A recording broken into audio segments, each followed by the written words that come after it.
పరులకు సేవ చేయాలన్న సేవా దృక్పథంతో ముందుకు సాగుతున్న శ్రీ సీతారామ సేవా సమితికి ప్రతి ఒక్కరూ అండగా నిలవాలని శ్రీ సీతారామ సేవా సమితి సభ్యురాలు గోలివాడ చంద్రకళ, సేవాకర్త మడిపల్లి మల్లేష్ కోరారు. శ్రీ సీతారామ సేవా సమితి 2వ వార్షికోత్సవ వేడుకలను బుధవారం బుగ్గ రామస్వామి ఆలయ ప్రాంగణంలో ఘనంగా నిర్వహించారు. ఈ సందర్భంగా ఎప్పుడూ ఇంటి పనులతో సేవా కార్యక్రమాలతో బిజీగా ఉండే సీతారామ సేవా సమితి సభ్యులు ఆటపాటలతో ఉల్లాసంగా ఉత్సాహంగా ఆడుతూ పాడుతూ గడిపారు. ఈ పోటీలలో పాల్గొన్న మహిళలకు ముఖ్య అతిథులు బహుమతులను ప్రదానం చేశారు. అలాగే సీతారామ సేవా సమితికి సహాయ సహకారాలు అందిస్తున్న పలువురు ప్రముఖులను శాల్వాలతో ఘనంగా సన్మానించి మెమంటోలు అందజేసి సన్మానించారు. సీతారామ సేవా సమితి మహిళా సభ్యులకు మెమంటోలు అందజేశారు. ఈ సందర్భంగా ముఖ్య అతిథులు మాట్లాడుతూ, మనకు ఉన్న దాంట్లో కొంత ఇతరులకు పంచడం అనేది గొప్ప సేవా గుణం కలిగిన వారికే సాధ్యమవుతుందని అన్నారు. శ్రీ సీతారామ సేవా సమితి ఎవరిని ఆశించకుండా సభ్యులందరూ తలా కొంత మొత్తం పోగు చేసుకుని అవసరమైన నిరుపేదలకు సహాయాన్ని అందించడం అభినందించదగిన విషయమని అన్నారు.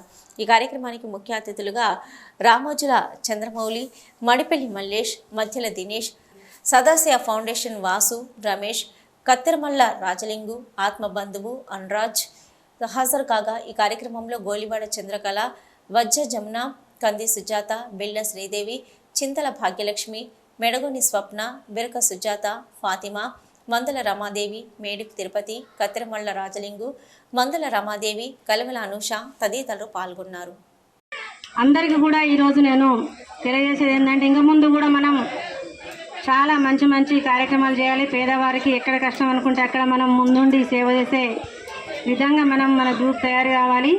ఎందుకంటే మన డిస్టిక్లోనే నిజం మనం ముందుండి మన మహిళల ముందుండి అందరికీ కార్యక్రమాలు చేసినట్టుగా ప్రతి ఒక్కరి దగ్గర కూడా వెళ్ళి మనం చేయాలని కోరుకుంటూ, ఈరోజు ముందుగా దినేష్ తమ్ముని మాట్లాడుతున్న రోజు 2వ సంవత్సరం మేము వార్షికోత్సవం జరుపుకుంటున్నాం.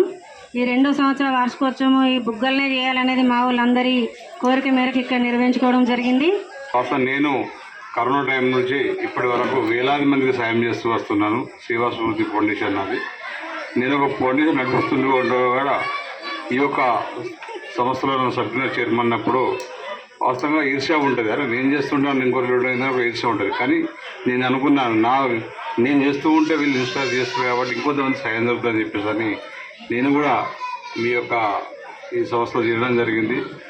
ఇంత మంచి ఆలోచన చేసినందుకు చంద్రకళ గారికి ధన్యవాదాలు. మనందరం కూడా చాలా బిజీగా ఉంటాము, ఎక్కడెక్కడ ఉంటాము. అందరిని ఒక అడిగి ఇలా చేరదీసి అందరిని ఇక్కడ కలిపేసి ఒక మంచి భోజనం ఏర్పాటు చేసి ఇక్కడ అందరినీ ఏర్పాటు చేసినందుకు నిజంగా చాలా ధన్యవాదాలు తెలియజేస్తున్నాను.